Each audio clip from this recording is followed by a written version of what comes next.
नमस्कार, आप देख रहे हैं जेएमडी न्यूज और मैं हूं आपके साथ कुलभूषण राजदेव।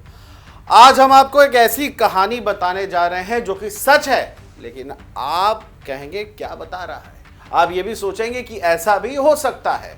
दरअसल अगर आपके आसपास भी या कोई लड़की आती है और मदद मांगने आए तो थोड़ा सावधान रहिएगा, क्योंकि बरेली से हैरान कर देने वाला ऐसा मामला सामने आया है जिससे जानकर आप भी अपना माथा पकड़ लेंगे। जी हां, सही सुना, माथा।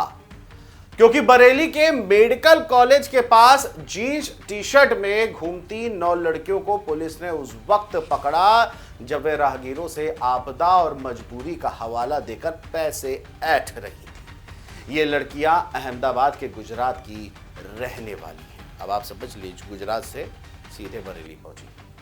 इससे पहले यूपी के बलिया में भी 5 जून को सड़क किनारे जींस और टी शर्ट पहने 4 लड़कियों ने भीख मांगती मिली थी और ये भी लड़कियां गुजरात से आई हुई थी और बलिया रेलवे स्टेशन के पास एक धर्मशाला में रह रही थी। ठीक ऐसा ही मामला बरेली से सामने आ गया है। बरेली के आंवला बदायूं रोड पर उस वक्त हड़कंप मच गया जब लोगों ने देखा कि 9 युवतियां जींस टॉप पहनकर सड़क पर घूम रही हैं, वो भी एक साथ, और राह चलते लोगों को रोककर उसे मदद की गुहार लगा रही है। मर्द जो है वो ज्यादातर, लड़कियां जब इस तरह से कई सारी होती हैं तो हतोत्साहित हो जाते हैं और इसी का फायदा उठाने गुजरात से ये लड़कियां पहुंची। युवतियां कह रही थी कि वे बहुत परेशान हैं, घर की हालात खराब है और उन्हें थोड़ी सी आर्थिक मदद चाहिए। कई लोगों ने इनकी बातों में आकर 100-200 रुपये भी दे दिए, लेकिन कुछ लोगों को जब शक हुआ तो उन्होंने पुलिस को सूचना दी। सूचना मिलते ही आंवला थाना पुलिस मौके पर पहुंची और सभी युवतियों को पकड़कर थाने ले आई। पूछताछ में पता चला कि ये सभी युवतियां गुजरात के अहमदाबाद की रहने वाली हैं। बरेली कैसे पहुंची, इसका कोई ठोस जवाब नहीं दे सकी है। पुलिस ने यह भी बताया कि ये युवतियां सड़क पर खड़े होकर राहगीरों को इमोशनल बातें बताकर पैसे मांग रही थी, जो शांति व्यवस्था में बाधा डालने जैसा है। पुलिस ने पूछताछ में युवतियों ने अपने नाम बताए हैं। इनमें 28 साल की उर्मी है, 25 साल की नीतू और कुसुम, अंजलि 21 साल की, सुनीता 26, रीना 20, मनीषा 20, पूनम 25 और टीना नाम की लड़की 26 साल की है। यानी सब बालिग है और मैच्योरिटी की एज में।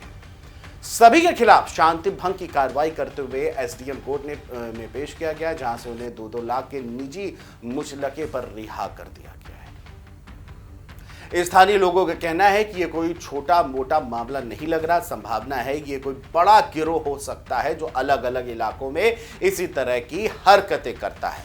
कुछ लोगों ने यह भी कहा है कि अगर कोई उन्हें पैसा ना दे तो ये लड़कियां झूठे आरोप भी लगा सकती हैं। बलात्कार, छेड़छाड़ जैसे आरोप जो हैं ये लगा सकती हैं और ये बड़ा कॉमन हो गया है। पुलिस भी इस बात की जांच कर रही है कि क्या इनके साथ और लोग भी इलाके में सक्रिय हैं, कि और गैंग बड़ा तो नहीं है। आंवला कोतवाल कुंवर बहादुर सिंह के मुताबिक युवतियों को थाने लाकर पूछताछ की गई। उन्होंने बताया कि वे आर्थिक तंगी की वजह से ऐसा कर रही थी, लेकिन इस तरह सड़क पर लोगों से पैसे मांगना, वह भी पूरे राज्य से, दूसरी राज्य से आकर के, कानूनन गलत है। इसीलिए शांति भंग में चालान किया गया और कानूनी प्रक्रिया पूरी करने के बाद उन्हें कोर्ट में पेश किया गया। इस मामले के बाद पुलिस ने आम नागरिकों से बड़ी अपील की है कि अगर कोई इस तरह से सड़क पर मदद मांगता नजर आए तो बिना पुष्टि के पैसे ना दे।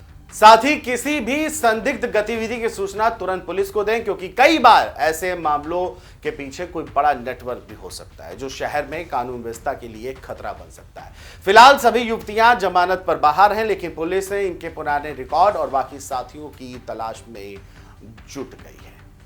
यह मामला देश की राजधानी दिल्ली के कनॉट प्लेस से मिलता जुलता है, क्योंकि वहां अक्सर दक्षिण भारत या फिर बंगाल प्रदेश की भाषा बोलते हुए, बंगाल प्रदेश, इन दोनों प्रदेशों के लोग आते हैं। साथ में छोटा बच्चा, पति पत्नी होते हैं और लोगों से मदद मांगते हैं। और इनका भी एक बड़ा गिरोह है और ये कुछ ऐसी भाषा में बात करते हैं जो समझ नहीं पाता, या आपका फोन मांगते हैं कि मुझे इस फला नंबर पे कॉल कर दीजिए, मदद चाहिए, मेरी ट्रेन छूट गई है, मेरा सामान खो गया है। और इस तरह से दिल्ली के कनॉट प्लेस सर्किल में यह गिरोह एक्टिव रहता है और लोग हालांकि सक्रिय हुए हैं और ठीक इसी की तरह का एक गिरोह जो है वो बलिया में पकड़ा गया। यहाँ महिलाएं हैं जो गुजरात के अहमदाबाद की हैं और आर्थिक तंगी के चलते दूसरे प्रदेश जा करके साथ में लोगों से इस तरह की मदद की गुहार करती हैं।